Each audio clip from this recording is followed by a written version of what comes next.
Vestiário aberto, voltando. Lembrando, conversa de vestiário e que ninguém pode saber, só quem assistiu o programa. Hoje a gente traz aqui um médico, mais uma coisa diferente do podcast, né? Lembrando que a Luz Imobiliária compra, venda e locação de imóveis, negócio seguro, Frigocopa, frigorífico, comércio de carne e demais alimentos, e o Boteco Rios, que sempre cede o espaço lá para a gente fazer a nossa gravação lá. Agradecendo também o povo que cedeu, tem cedido bastante aqui, o estúdio aqui no Povo. Hoje a gente recebe aqui nosso médico, que eu trabalhei com ele várias vezes, uma sumidade no meu pensamento, na ortopedia, e tenho muita confiança nele. Doutor Runco, seja bem-vindo para a gente aqui falar bastante coisa que interessa ao futebol brasileiro e a gente passe muita informação.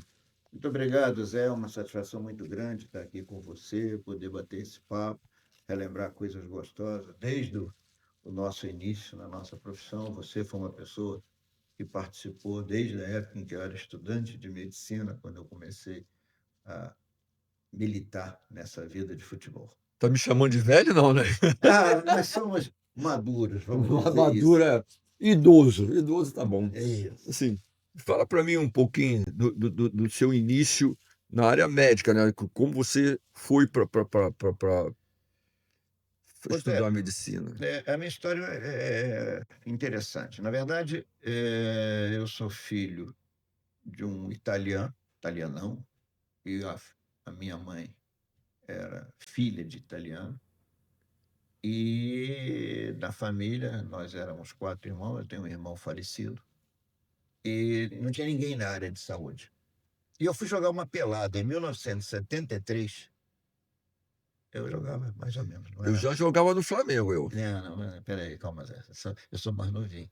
E aí eu fiz uma lesão de menisco nessa pelada. Eu estava mais ou menos propenso a fazer a área tecnológica, porque o meu falecido irmão era engenheiro já. Não tinha ninguém na área de saúde, não tinha ninguém na área de medicina na minha família. Eu fui fazer, eu me machuquei e fui atendido pelo saudoso doutor Nicolau Simão Elias, que foi seu médico no Vasco da Gama.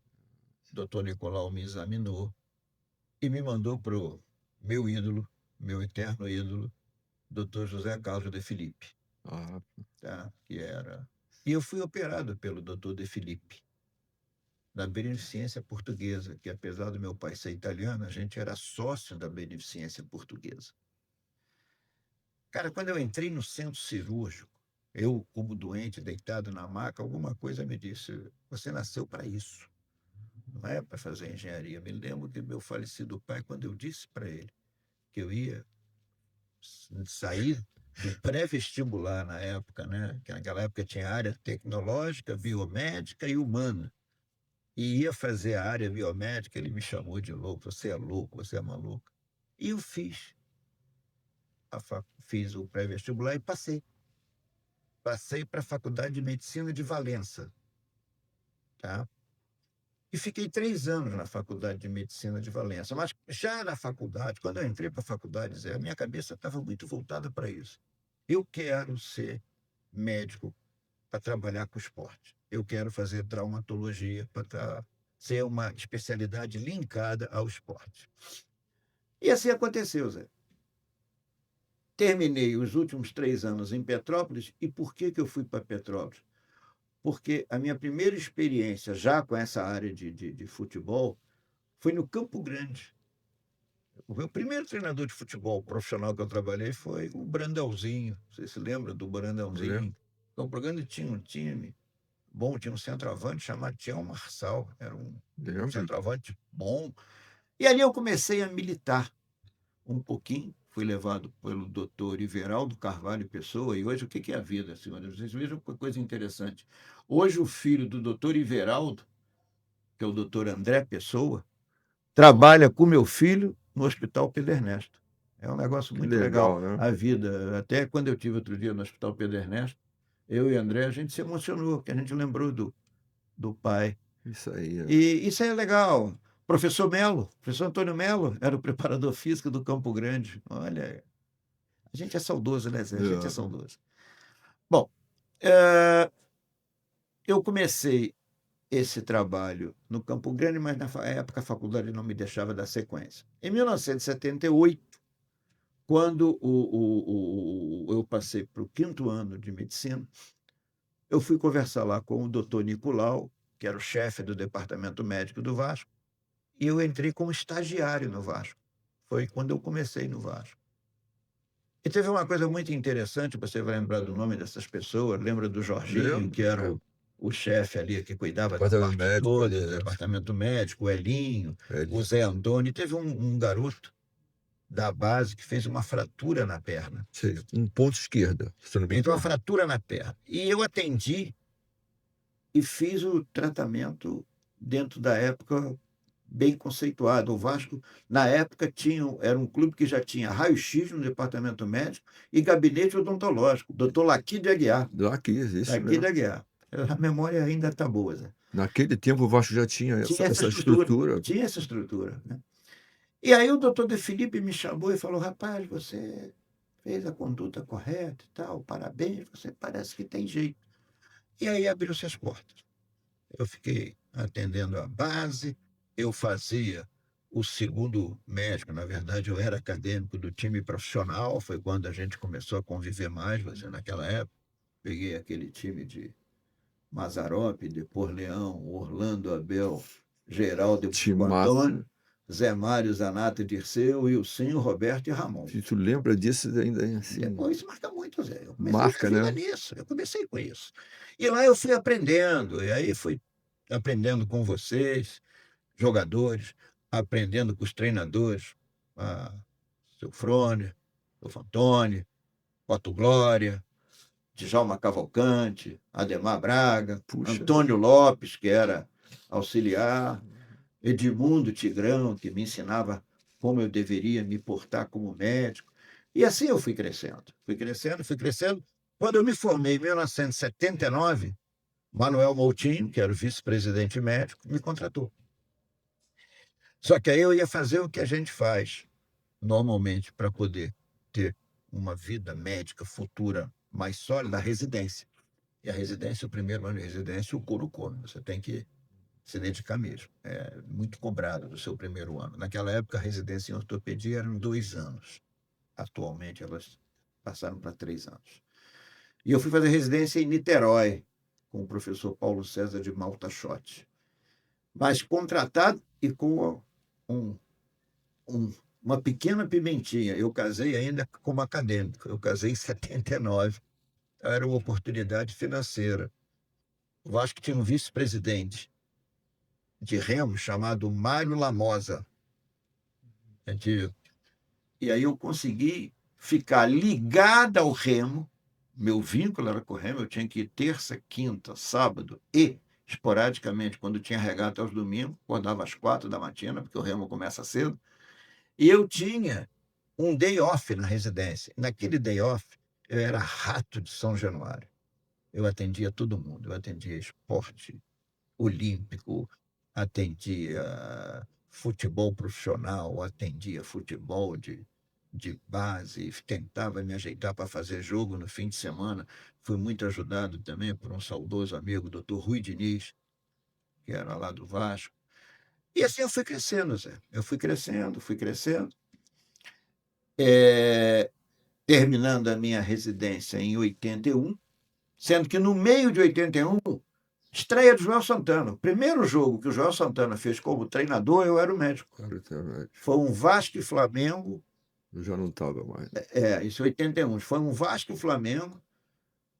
O time de base do Vasco foi um jogo desses jogos amistosos que jogava naqueles Bye-Bye Brasil, em Guaçuí. O Vasco levou o Zandonaide, que era menino. Era menino. E eu acho que levou o Guina e Zandonaide. Eu acho que ele o Guina já jogava os comigo. Dois para completar um time de base, mas enxertado por alguns profissionais. E do lado do Flamengo estava o Anselmo, centroavante. E o médico do Flamengo, na época, era o doutor Ricardo Rasman, irmão do Bernard. Terminou o jogo, sentamos, batemos um papo, e ele me falou: eu estou indo embora, eu estou indo para o Triângulo Mineiro, vai pintar uma brecha no Flamengo. E tinha um colega que também já faleceu, o Luiz Santelli, que era da Faculdade de Valência, era meu conhecido, a esposa dele foi minha colega de turma. E aí ele falou: pô, o Santelli gosta muito de você, pô, vai pro Flamengo. Eu falei: mas quanto é que você ganha? Aí eu ganhei tanto, ganhara mais que no Vasco. Eu falei: porra, é uma grande oportunidade. E foi aí que eu fui para o Flamengo em agosto de 1981. Futebol de base. Isso tudo eu estou falando futebol de base. A experiência com o profissional era complementando. Terminei a residência, já como médico do Flamengo, da base. Foi o ano de 82 todo. E aí, em 83, você tinha acabado de fazer uma boa campanha com o Botafogo, me conhecia. O Carlos Alberto Lanceta era o preparador físico. Eu trabalhava com ele na Universidade Gama Filho, porque aí eu já estava me identificando muito com a medicina esportiva, com a traumatologia do esporte. E aí eu tive a experiência de ficar no profissional. Aí fui profissional do Botafogo. Era um garoto de 27 anos, mas era uma oportunidade. Ainda mais trabalhando na época com quem era o nome em termos de médico de futebol, que era o falecido Dr. Lídio Toledo. Assim, eu sempre falo para todo mundo aí que tenho muita confiança em você, porque você gosta da profissão. Você fazia as coisas, o tratamento que a gente sentia em você era com amor. E não sabia dessa história toda, né? Agora que eu estou sabendo. Então eu nunca me arrependi, eu não vou me arrepender nunca de falar o que eu falava. Porque, e até, você vê que coisa curiosa, né? Médico, ortopedista, porque teve uma contusão. O que é melhor do que isso? Você passou pela contusão que todo jogador de futebol passa. Eu passei, eu operei os 4 meniscos, numa época que não. Hoje tira só a parte afetada. De sutura, hoje tem tanta coisa diferente. Agora, no meu tempo, arrancava tudo. Era navalhado. Então, a artrose é inevitável, como eu tenho artrose. Sim, foi muito importante. Aí, em 83, a gente levou você pro Botafogo, foi uma briga danada. Eu não sei se. Eu cheguei um dia no Botafogo, um treino à tarde, falei assim: ó, o presidente quer falar com você lá na sede. Eu falei: na sede, à tarde, eu vou sair de Marechal Hermes, 6 horas da tarde, para ir lá para Botafogo. Aí ela lá na sede, né? Falei: poxa, mas tem que ir, o presidente mandou. Aí tá bom, peguei meu carro, fui. Cheguei lá, ele falou: muito, muito bonito o que você fez. Eu falei: o que eu fiz, presidente? O senhor trouxe aqui um médico que é casado com a sua irmã. Eu falei: o quê? Eu não tenho irmã, presidente. Como você não tem irmã? Eu falei: só se eu não sei. Só se é irmã minha que eu não sei. Não, o doutor Rum quer casar com a sua irmã. Não tem nada a ver. Quem falou isso? Ele falou a pessoa que me falou, que falou isso aí. Porque essa pessoa não queria que você fosse para lá, não queria que. Ele queria mandar no departamento médico, que era o doutor Lídio Toledo, né? E que tinha. O doutor Lídio estava só atendendo no consultório dele, o jogador saía de Marechal Hermes e ia para Copacabana. Eu não sabia acontecer com o jogador. Chegava na beira do jogo, tá pronto para jogar. Sem chance, eu não botava para jogar. Tá dando confusão até que eu falei: não, eu vou contratar uma pessoa que fique aqui no clube, que eu acompanhe. E foi o teu caso. Aí, quando o doutor, o presidente falou isso para mim, eu fiquei: tá bom. No dia seguinte, 10 horas da manhã, eu estava no consultório do doutor Lídio. Eu fiz um banzé no consultório do doutor Lídio. Eu extrapolei, falei miséria para o doutor Lídio, e ele ficou sem graça comigo. Mas depois a gente fez as pazes e a gente ficou bem até o final que eu trabalhei lá. Mas assim, no Botafogo, foi realmente a sua profissionalmente, né? Porque é ali que você pegou profissionalmente, aí seguiu. Foi a primeira Seleção brasileira. Foi a primeira experiência profissional, até que em 84 passaram uma informação que estavam tendo algumas reformulações, aquelas histórias de futebol que a gente conhece, mas não me mandaram embora, me botaram no esporte olímpico. Eu me lembro até hoje, chegando na sede, em Botafogo, e tinham 2 diretores, Desiderate e Roberto Dre. Isso. E eu disse: olha, eu vim aqui pedir demissão. Aí eles falaram: qual pedir demissão? Você foi transferido, você é um garoto jovem, trabalho, tem família? Eu digo: tenho família, sim. Na época, a esposa a gente já tinha tido o nosso filho. Eu digo: não, eu tenho um filho pequeno, papai e tal, pensando em ter outro. Aí ele falou: mas por quê? Eu digo: porque eu vou voltar para o Flamengo. Porque o pessoal do Flamengo, quando eu soube que eu tinha sido transferido para o Esporte Olímpico, me ligaram, o grande Isaías Tinoco falou: tá vendo, eu te falei para você não sair daqui, aqui é a tua casa e tal. E aí eu voltei.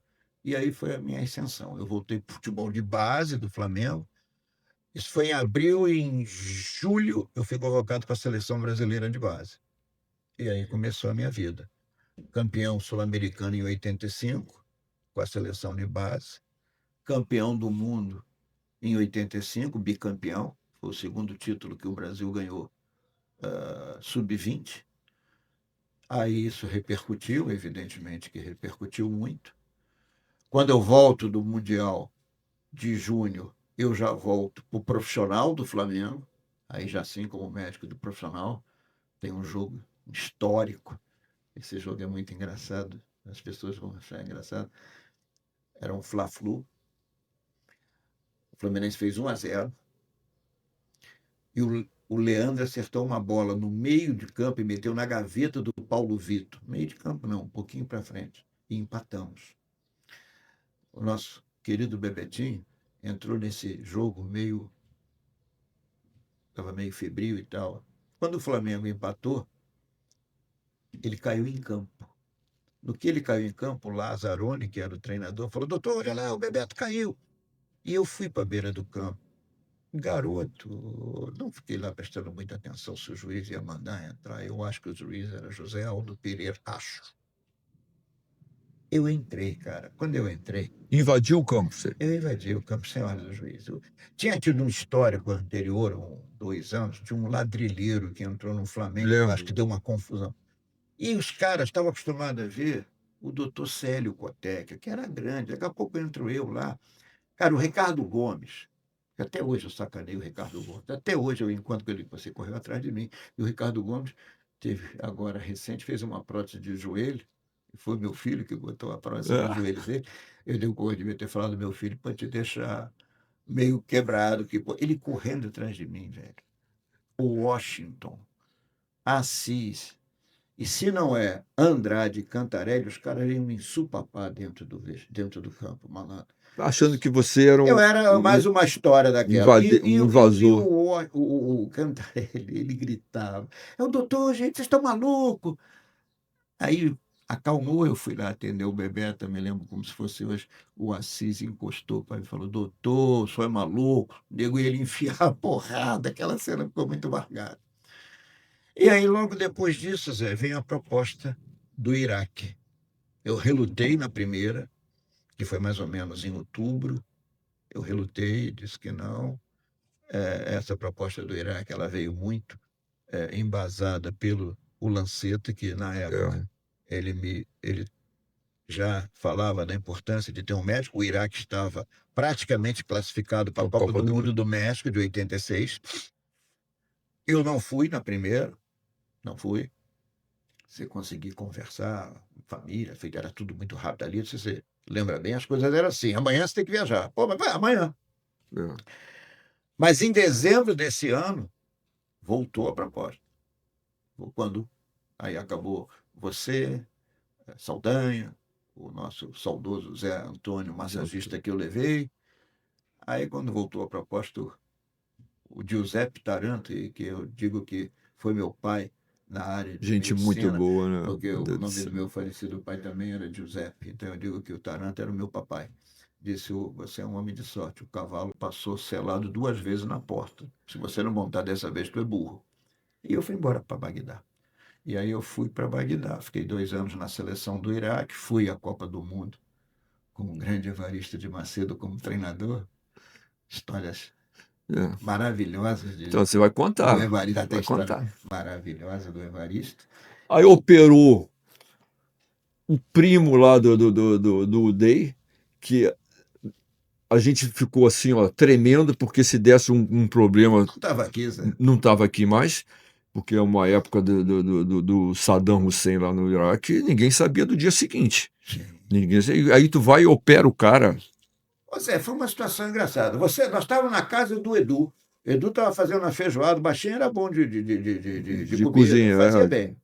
Estávamos todos abalados porque tinham feito aquela situação do nosso Jorge Vieira. Jorge Vieira. Eles fizeram o seu Jorge viajar. Ele viajou com a gente, chegou lá. Quando eu cheguei lá, que eles falaram, eu queria voltar para o Brasil, não deixaram. Os caras mandaram embora o seu Jorge. Coitado, fez um senhor já.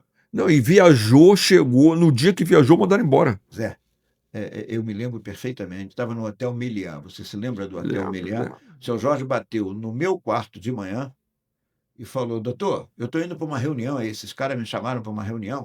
O senhor vai botar a roupa para lavar? Eu falei: vou. Então faz um favor para mim, doutor. Bota aqui o saco e tal, porque aqui é meio enrolado. Tá bom. Não deu uns 40 minutos, bate na minha porta de novo, o seu Jorge estava pálido. Aí ele falou: doutor, você tem aparelho de pressão aí? Eu falei: tem. E ele estava fazendo um quadro até de hipertensão, sabia? Ele estava, coitadinho. Aquilo foi muito duro para ele. Foi. E nós estávamos na casa do Edu tentando animá-lo, tentando animar. E aí o intérprete, que você lembra-se bem, o Salam, me chama e diz: bota um paletó que o presidente quer que você veja ele. Quando eu falava presidente, era o Uday Saddam Hussein. Cara, eu entrei numa daquelas Mercedes, nunca mais vou esquecer isso, isso fica gravado na cabeça. E quando eu sentei no banco de trás, tinha uma metralhadora no chão, Zé.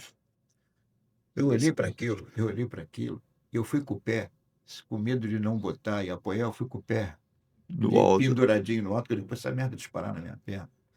Aí me levaram para o hospital da Presidência da República, que era um hospital bonito. Daqui a pouco vem nego com fuzil, porra, soldado. Que porra é essa que eu tô aqui, meu irmão?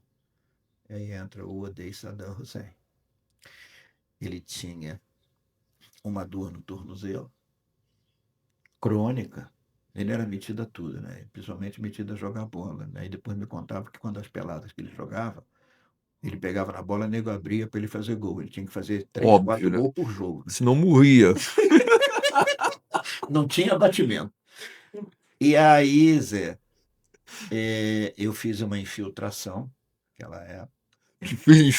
Infiltrei o tornozelo dele. Infiltrei o tornozelo dele. Depois que eu terminei a infiltração, entra um rapaz de muleta com o joelho dobrado, que a gente chama de bloqueio de joelho. Nessa época eu tinha ainda 30, eu ia fazer 31 em abril. Eu era um molequinho, mas eu era abusado. Eu sei disso. Eu era abusado. Aí o cara entrou, o Uday nunca falava diretamente com a gente, ele falava sempre pelo intérprete. Aí o Salam me disse: o presidente pediu para você examinar esse rapaz. Aí examinei. Falei para o Salam: isso deve ser uma lesão no menisco. Tinha ressonância, era no exame clínico, como é até hoje. A medicina é exame clínico. Atenção, senhores, médico tem que examinar. Aí depois ele vai ver a ressonância, a tomografia. Isso são exames complementares. Mas o médico tem que escutar o doente e tem que botar a mão no doente. Isso é medicina. Isso é medicina. Os exames complementares são ultra importantes, ninguém está tirando o valor, mas são exames complementares. E aí eu falei: essa é uma lesão do menisco. Provavelmente. E aí o Salam traduziu e eu, olhando na sala, tinha um senhor no cantinho da sala e quando o Salam traduziu, eu só vi ele mexendo a cabeça para cima e para baixo. Aí eu perguntei para o Salam, aquele senhor lá é médico? Ele disse: era o doutor Hassan Erderi, nunca mais esqueci o nome dele. Aí eu virei para o senhor e comecei a conversar com ele em inglês. Não falava um inglês excepcional, mas era extremamente fácil da gente falar, até porque na época a gente tinha toda a literatura, as revistas que a gente tinha eram revistas Journal of the Bone, on Sports, Medicine, não todas revistas americanas. E eu expliquei o que era. Ele concordou. E aí foi matar. Virou o Odei e disse: tá bom, você opera amanhã. Falei: amanhã. Aí eu perguntei para o doutor: como é que é a anestesia aqui? Ele falou: anestesia geral. Aí eu fiz uma cara meia feia. Aí o Odei, malandro, o Odei era esperto, né, Zé? O Odei era moleque, mas ele era esperto. Ele tinha um inteligente. Ele falou para o Salão: por que ele não gostou da anestesia? Aí eu falei: porque no Brasil a gente faz anestesia mais de bloqueio para esse tipo de cirurgia. Ele virou para mim e falou: quem faz anestesia para você no Brasil? Eu falei: a minha mulher. Ele falou: então traz ela.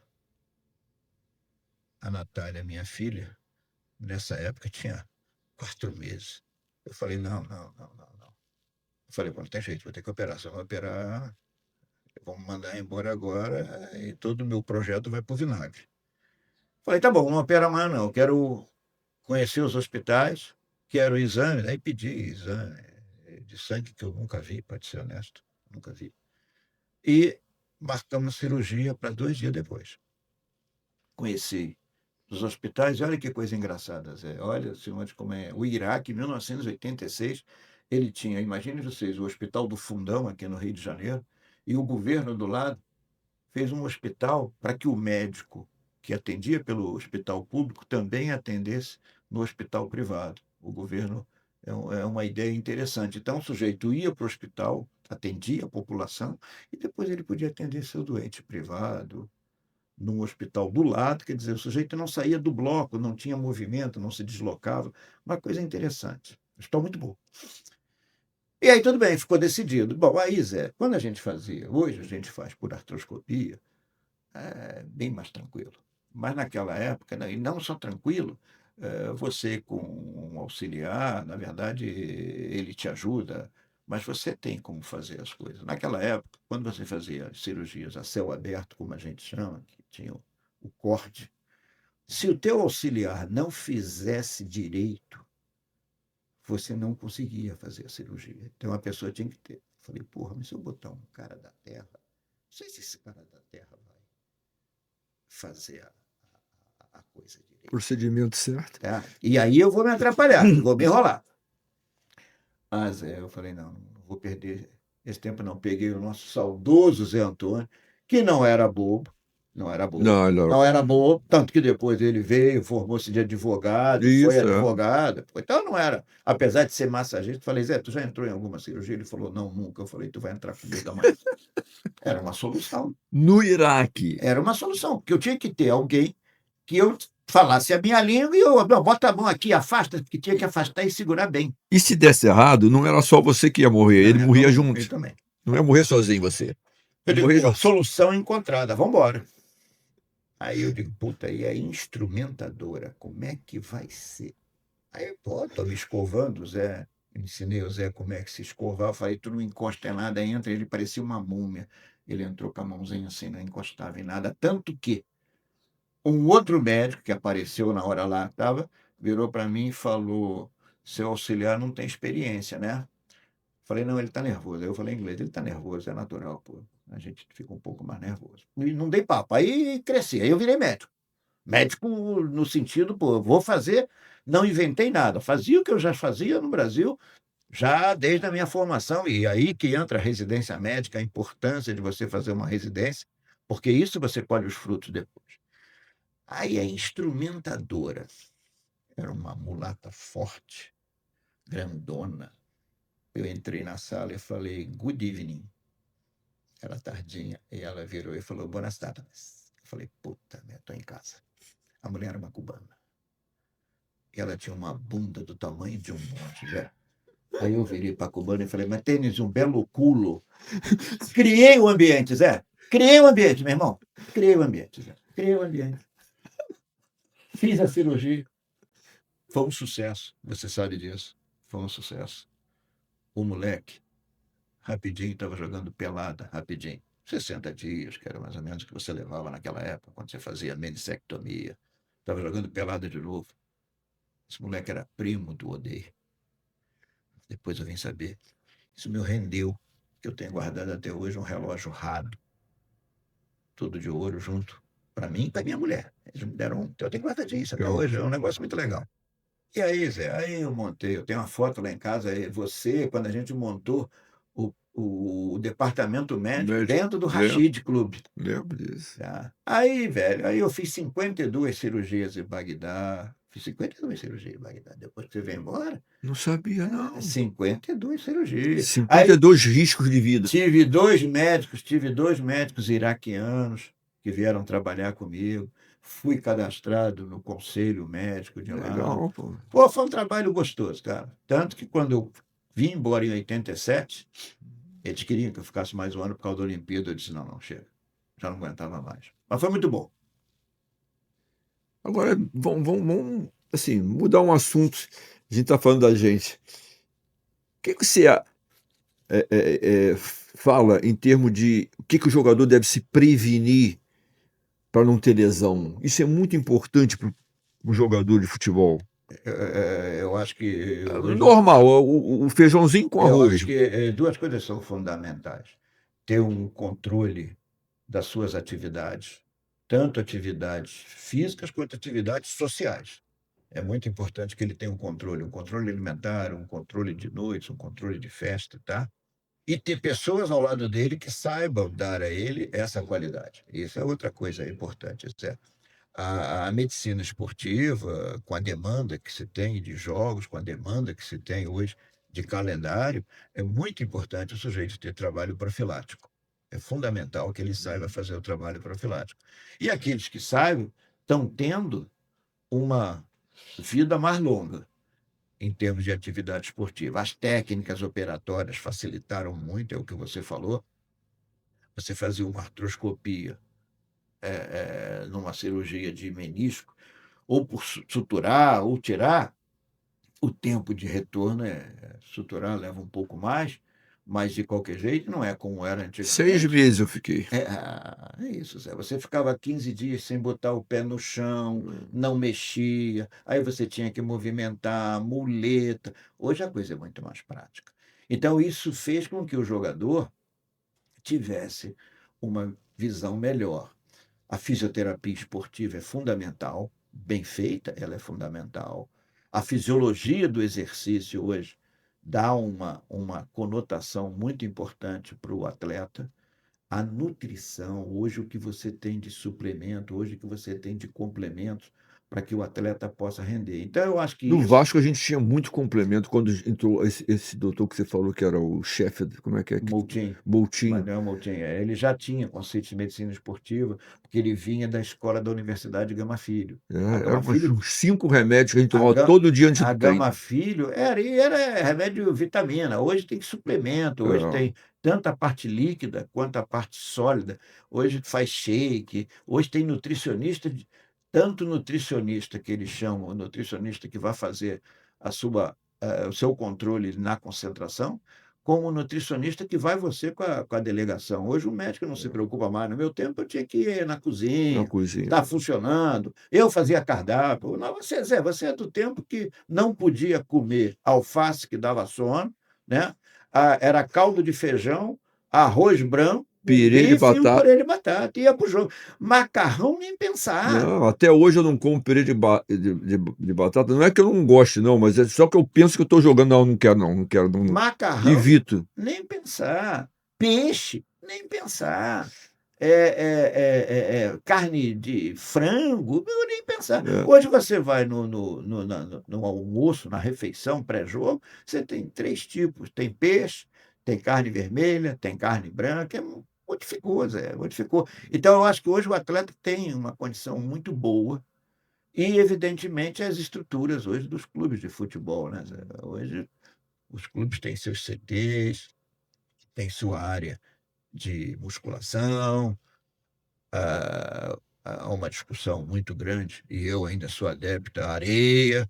Eu acho que a areia é um local muito bom para você trabalhar, e isso é uma coisa que é discutida. Há os que dizem que nós somos ultrapassados. Tudo no seu tempo, mas é importante. Lógico, é lógico. Você tem que saber dosar, você tem que saber A hora quando, certa. tem Então, que saber isso qualquer quando. treinamento tem que ser a hora certa, tem que Lógico, né? dosar. Acho que às vezes tem muita preocupação, às vezes você cede um pouco. conversava com você aqui antes da gente comentar, quando seu Tele trabalhou no Flamengo, quando tinha jogo meio de semana, porque hoje, não, mas hoje joga-se mais, desculpe, mas a carga é exatamente a mesma daquela época. Eu joguei 75 partidas em 75. Com Joguei uma, 72 das 75 o Fluminense fez. com uma bola ruim, os campos horrorosos, a chuteira pesada, a roupa era Uniforme. pesada, porque começava a suar, pesava. Tinha que no intervalo torcer, porque não trocava, não tinha para trocar, tinha que torcer e botar a mesma. Exatamente. E o nosso querido Tele Santana jogava domingo, segunda era treino para os que não jogaram, normalmente jogo-treino, que era uma pancadaria, porque eu era time que queria mostrar serviço, ou era o garoto da base que corria. Na terça-feira fazia um treinamento preparatório, quarta jogo, quinta para os que não jogaram também era treinamento. Na sexta-feira era coletivo para todo mundo, sábado uma recreação e domingo jogo. Então a demanda também era pesada, era muito pesada. Então, eu acho que esses conceitos básicos que foram feitos, trabalho aeróbico, início de temporada, avaliações, tanto a ergospirometria, avaliação isocinética, controle de carga que hoje se faz. Aí começaram a botar algumas nomenclaturas, minutagem, não sei o quê. Aí a gente tem que ter, Zé, a gente na vida tem que saber ter bom senso. É o momento que está se atravessando. Mas me preocupa, por exemplo, quando diz que não pode bater falta, não pode treinar córnea. Não pode correr, fazer aquelas corridas longas. Isso me preocupa um pouquinho, né? Porque eu acho que errado ou não errado, nós ganhamos em termos de futebol brasileiro 5 títulos desta maneira. Ah, mas os caras não faziam isso. Então nós éramos o certo. Porque hoje você vai lá fora, eu agora tive um colega que foi visitar os times europeus e ele disse, pô, os caras têm caixa de areia, os caras têm isocinético. É isso. Eu ainda acho que isso é importante. Você deve ter feito treinamentos quando era folga segunda, na terça-feira, Claro. na areia. E era descontraído, era um convívio dos atletas. Eu acho que hoje os atletas também, por causa dessa facilidade toda de essa parte eletrônica, as pessoas conversam um pouco, sabe, Zé?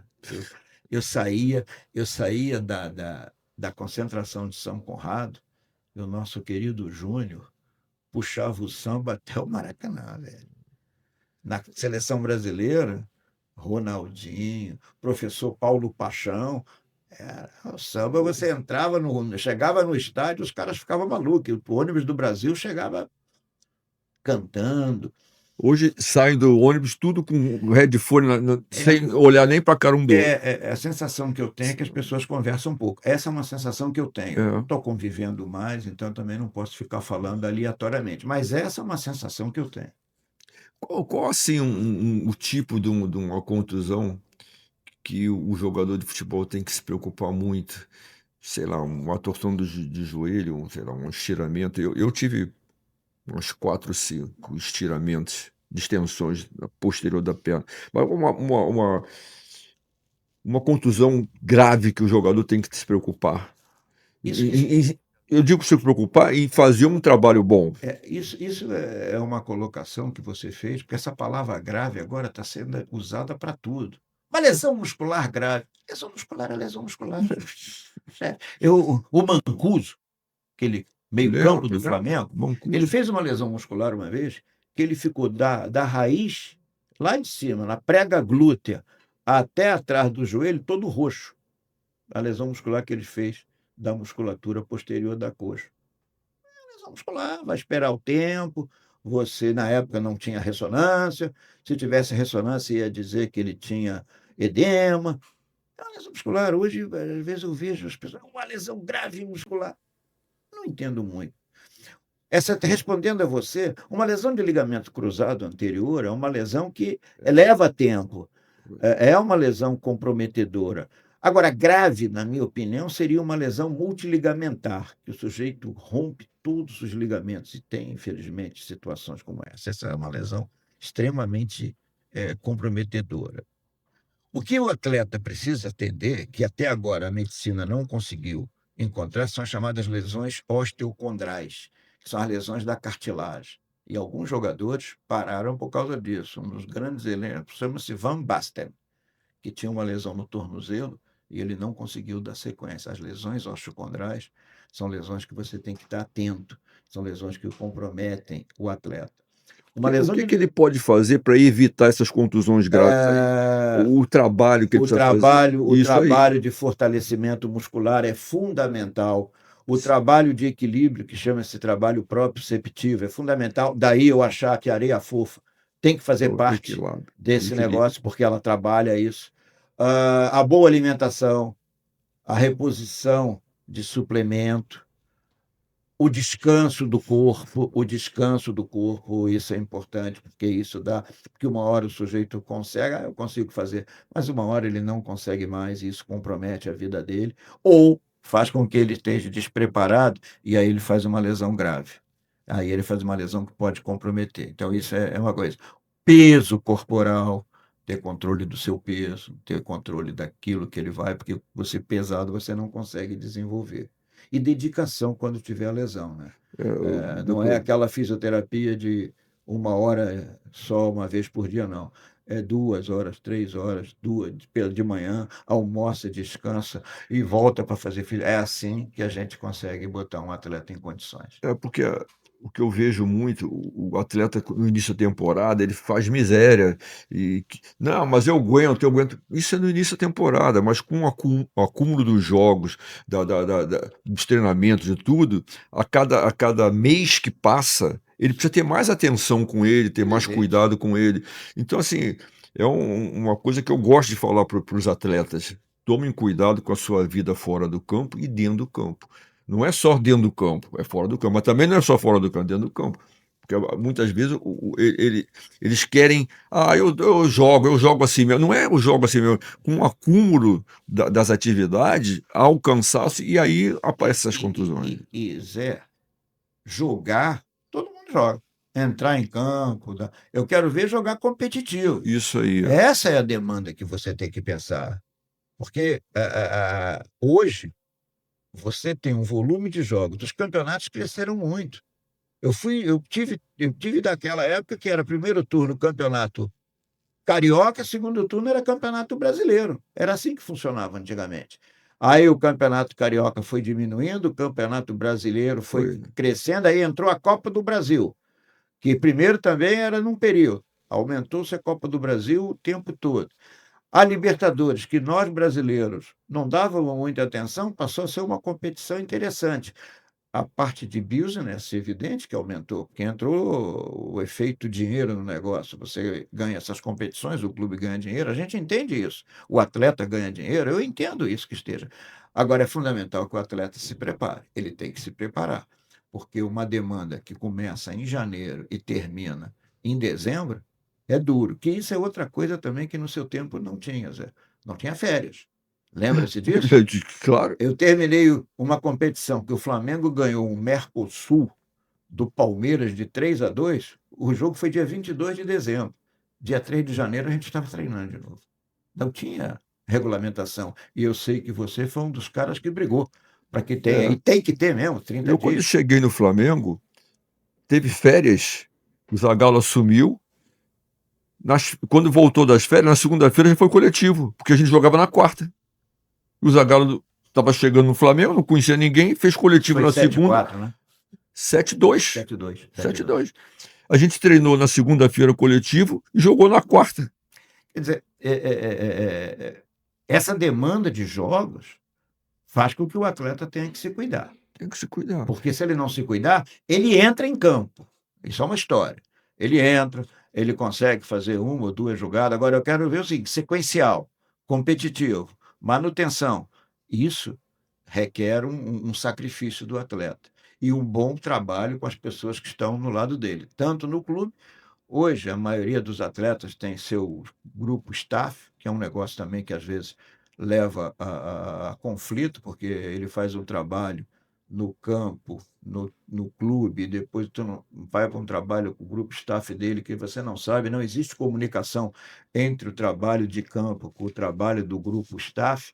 Então, isso é uma coisa que também pode comprometer. Pode acumular. Pode ter Acumula, sinergismo de porque trabalho. o clube ele está fazendo um trabalho que ele acha que tem que ser feito. Aí ele faz um trabalho, acrescenta trabalho fora que o clube não está sabendo, pô. Exatamente. Isso aí acumula e aí também vem contusão. Não Exatamente. adianta treinar demais, é sempre na medida Não dá certa. para se molhar muito a plantinha, ela É, afoga ela mesmo. afoga. Então a gente está falando sobre isso aqui porque é uma mensagem que a gente quer dar para os atletas de futebol, o de agora e os que estão começando também. Eles têm que se preocupar com isso aí. Sim, também acho.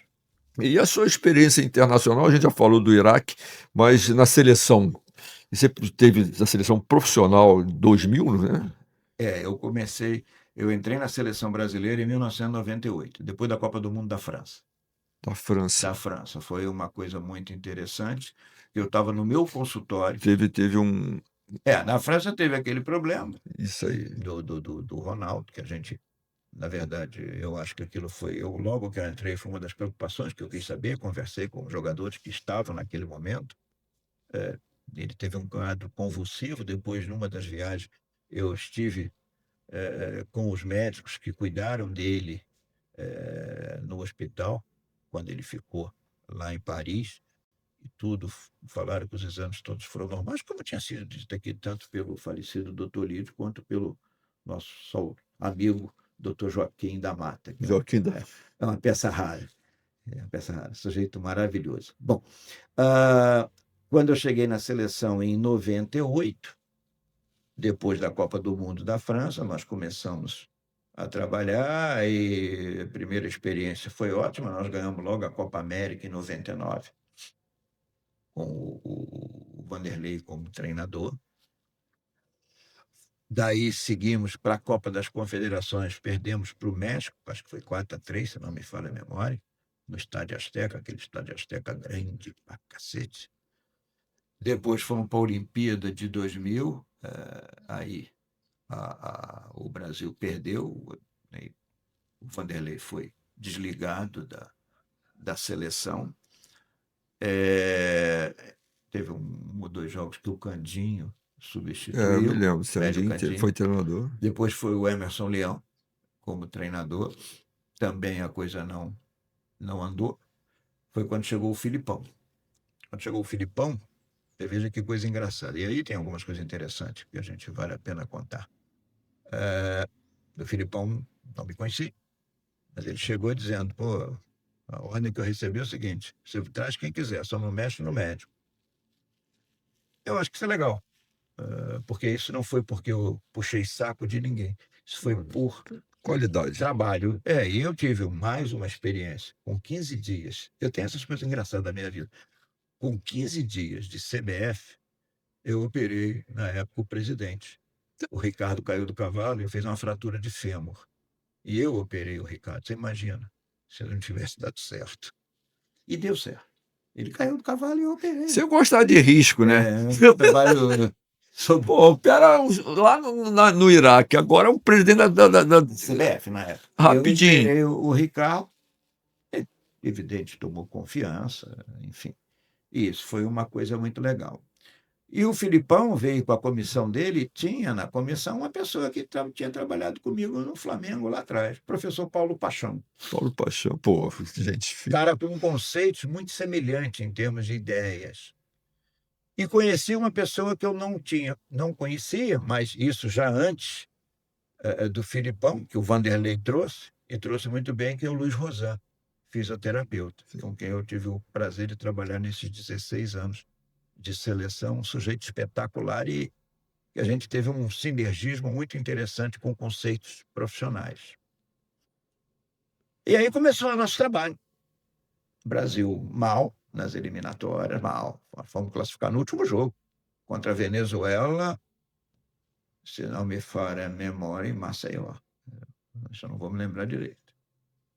E aí que foi o legal. O trabalho foi crescendo, classificado para a Copa do Mundo. Vamos para o ano da Copa, 2002.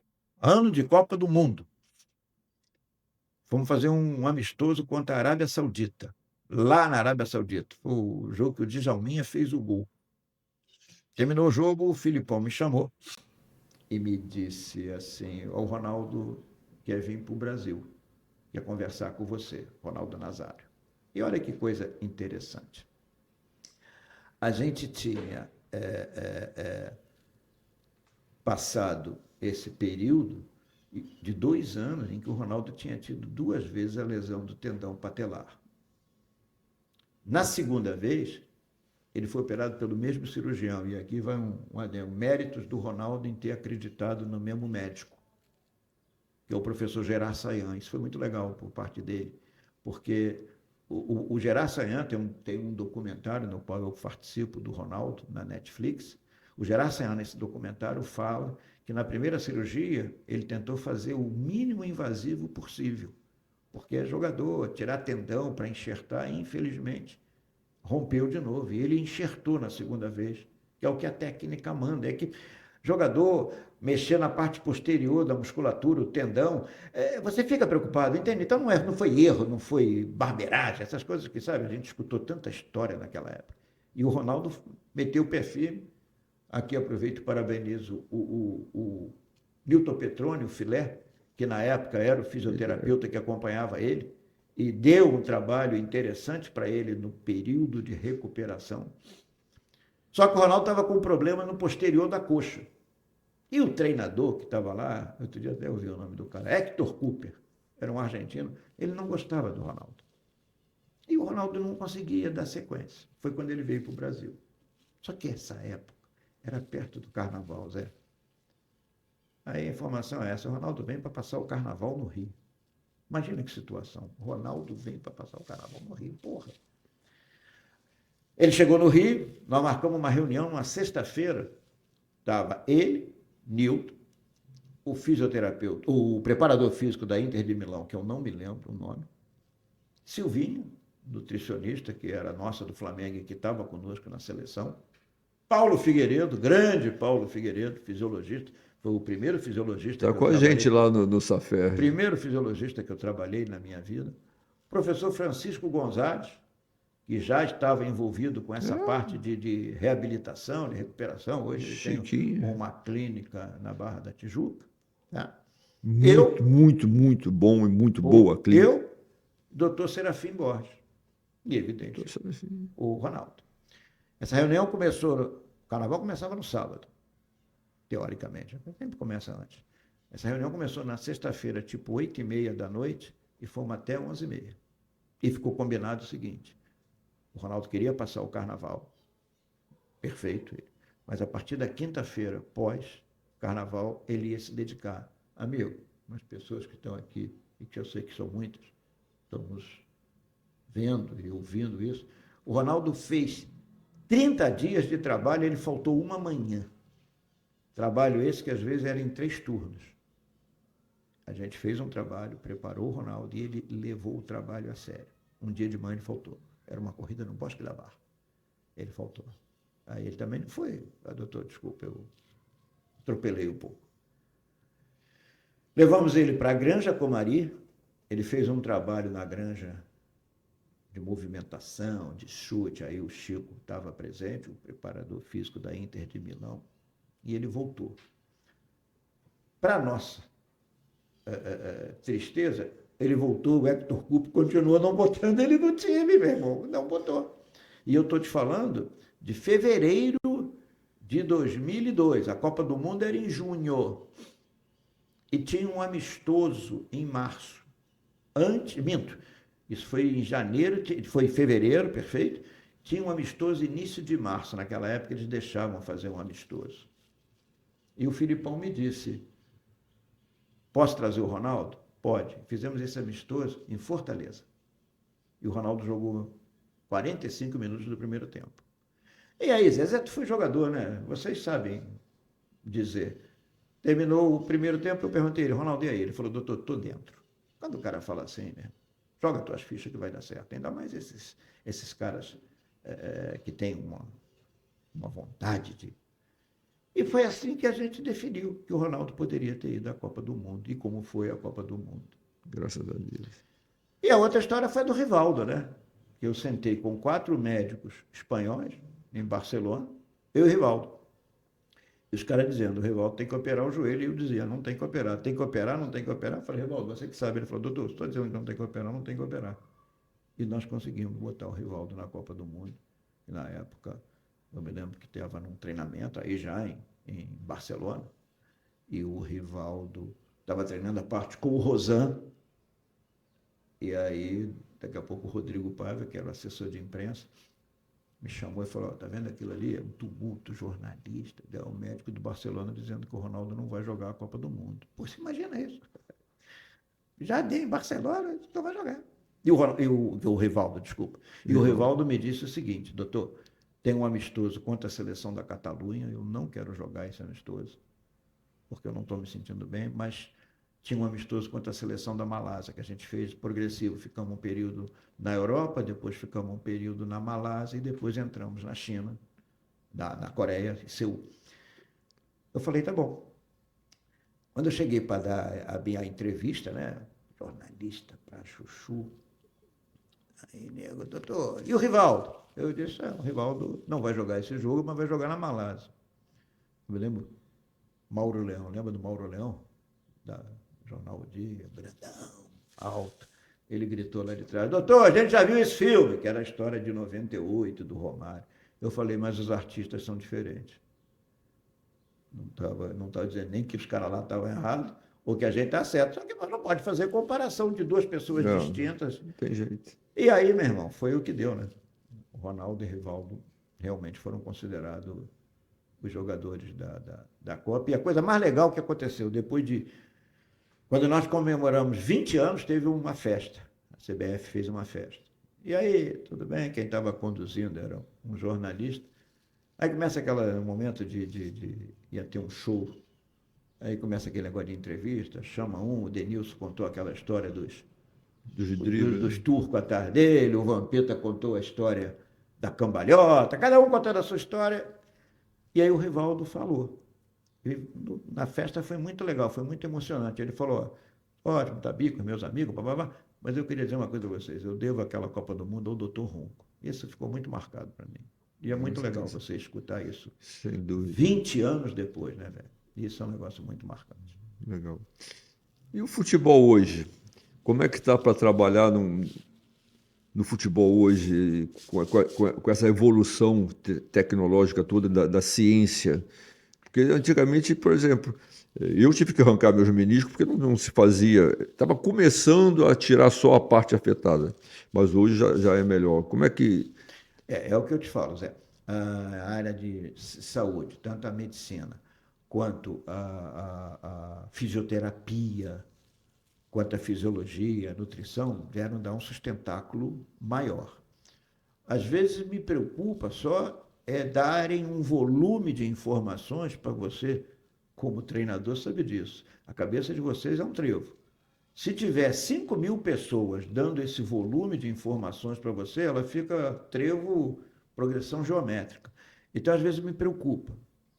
Um volume de informações, eu acho que você tem que saber passar as informações, você tem que selecionar, você tem que ter um grupo. Então, é muito importante. Tanto o médico, quanto o fisioterapeuta, quanto o fisiologista, os caras coordenadores estarem juntos para poderem passar a informação, para que o treinador não fique muito preocupado, enfim, ele tenha tranquilidade para definir. E eu acho que ficou, às vezes, muita coisinha, atenção, não pode, carga. Eu penso que poderia ser feito de uma maneira mais... Simples. Zé, não desmerecendo a tecnologia, em momento algum, mas tentando fazer com que isso também não transformasse um negócio simples num negócio mais complicado, atrapalhando o próprio time. Porque o futebol é tudo muito rápido, né? A semana passa rápido, são 2 jogos às vezes é um só, mas normalmente 2 jogos. É muito rápido. Se muita informação atrapalha em vez de ajudar. Eu acho que não deve ser muito simples isso. Tá? Como eu não estou mais militando diretamente, Falando nisso, o que é que você está fazendo agora? Vamos lá, atual. Eu tenho aqui escrito, mas eu quero que você fale. Eu tenho um consultório em Ipanema, continuo atendendo meus doentes. Tenho um consultório dentro do American Medical City, que é no complexo do Hospital Samaritano, Vitória, e o Bloco A, que são os blocos do consultório. E tem a clínica Barra Trauma, que a gente está aí dando uma repaginada nela, e que eu vou ficar como diretor médico do Barra Trauma, fazendo com que a turma mais jovem. Agora, no Barra Trauma eu não atendo mais, eu eu vou fazer só a parte de coordenação, de essa assessoria, de conversar com as operadoras, principalmente, mas eu tenho um grupo de jovens lá, médicos espetaculares. A Comissão Nacional de Médicos de Futebol, você... Essa foi uma coisa que em 2010, depois de muita luta, eu consegui com que o presidente Continua até Ricardo, hoje? continua, ela é com o Dr. Jorge Pagura, tá? Hoje ela ampliou-se, ela ficou não só Comissão Nacional de Médicos de Futebol, mas também de antidopagem. O doping foi acoplado. Ainda tem exame antidoping hoje? Tem muito, muito. E tem exame antidoping, inclusive, nos treinamentos. Hoje nos treinamentos tem. Hoje tem a estrutura de dopagem no Brasil está muito boa. Criou-se a ABCD, que é linkada ao ADA, que é mundialmente a que cuida do doping. Então tem uma estrutura boa, tem que se ter cuidados muito. Eu fiz muito exame antidoping, porque eu corria muito.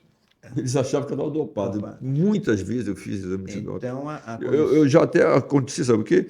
Eu não urinava no intervalo para deixar para o final. Porque senão eu não conseguia fazer, ia demorar. Isso me lembra, já que você está falando disso, uma época que o nosso querido Renato Gaúcho jogava no Flamengo e que ele era o contrário. Ele ia para o doping, naquela época tinha cerveja, então ele mandava comprar salgados na padaria e ficava lá comendo salgado e tomando cerveja. Uma hora depois, ele ficava lá para fazer um bendito xixi. Esse era o contrário. Pô, acho que é por causa disso que o negócio tirou a cerveja. Como eu bebia pouco líquido, eu tinha dificuldade. Então eu não podia, no intervalo, fazer nada. Senão chegava no final, eu tinha que ficar lá um tempão para fazer. Mas a comissão foi um negócio muito legal. Ela cresceu, é um aspecto de você criar metodologias, tentar fazer com que os médicos tenham mais ou menos uma linha de conduta. É muito legal. Mas hoje eu não tenho mais vínculo nenhum com ela. Queria agradecer a sua presença. Eu acho que a gente passou muita coisa boa para o pessoal que vai assistir, aprender, não só... mas faltou a conversa de vestiário. A gente falou, tem mais uma história assim que ninguém saiba, só nós? Tem uma muito boa. Eu tive um atleta... E a gente esquecendo. Eu tive um atleta que cabeceava muito bem, subia para cabecear, mas ele tinha que tomar ou sal de fruta N ou Alka-Seltzer, que aquele dizia que aquele gás, aquele dali ia fazer ele subir e cabecear. Isso tem essa na cabeça do jogo. Tem jogador que tem coisa na cabeça. É importante para ele se sentia bem, eu respeitava, tinha que respeitar. E o nosso saudoso Adenir, massagista, preparava, quando ele saía do vestiário para passar na porta, que ele ia para o corredor para entrar, tinha que tomar aquele... Tinha jogador que tinha que entrar com o pé direito. Se ele entrasse, não lembrasse, ele saía do campo e entrava de novo com o pé direito, porque ele achava que senão não ia jogar bem. Ele tinha várias coisas. Também um atleta muito interessante, que na hora... Ítalo Del Silva, mas tu jogou lá, Ítalo Del Silva, tu jogou. Ele estava subindo a escadinha de Ítalo Del Silva, ele botou a mão nas costas, minhas costas, não consigo entrar. Súmula assinada, time entrando em campo. Porra, Zé, para tu ajeitar isso, para o cara entrar e jogar, jogou e fez gol. Esse lado emocional que a gente vive no vestiário, principalmente o médico, é uma coisa que as pessoas, às vezes... Não tem noção. Não tem noção de como você tem que ter habilidade, saber... Tive um jogador que tinha febre num jogo, febre, e aí, mas ele fazia uma hipertermia, e isso existe, medicamente falando, existe essa possibilidade, que você não conseguia baixar, porque tinha um lado emocional. Lado emocional. E que quando ele não jogava, aí você tirava ele do jogo, a febre subia em 2 minutos. Mas existe. São bastidores. É legal, Zé. A gente que jogou, que estava lá dentro, tem muita coisa de vestiário que a gente vai contar ainda aí, tá? Então, agradecendo Que isso, Zé. realmente a sua presença aqui, foi muito legal. Tenho certeza que a gente vai deixar muita coisa aí para o pessoal aprender, não só o jogador, mas o torcedor, tudo que acontece, coisas no futebol que só Deus sabe, só a gente que está lá dentro do campo sabe. Muito Posso obrigado. falar mais uma ainda antes de contar? Pode? Um Ah, dia, já falecido, um grande jogador do Vasco, esqueceram, ele era o único que jogava com o Coban. Naquela época, Coban era caro para chuchu. Hoje, que é Coban? Coban é aquela atadura do tornozelo. Ah, tá bem. Esqueceram, e era um jogo importante, e sai a Kombi para ir na sede pegar o tal Coban, senão o cara não entrava em campo. Jesus Cristo, que confusão que foi aquilo, e não podia atrasar o jogo. Então, essas coisas que a gente passa, esse É, estresse todo. Mas é muito legal. é legal. Bom, vamos lembrar aqui e agradecer de novo a Luz Imobiliária, que sempre ajuda a gente aqui, o Frigocopa, tá? E o Boteco Rios, e também sem esquecer o pessoal aqui, o Alberto do Povo, que nos cede aqui. Muito obrigado. Lembrando, essa conversa de vestiário e que ninguém pode saber, só quem assistiu o programa toda quinta-feira às 19 horas no YouTube. Beleza?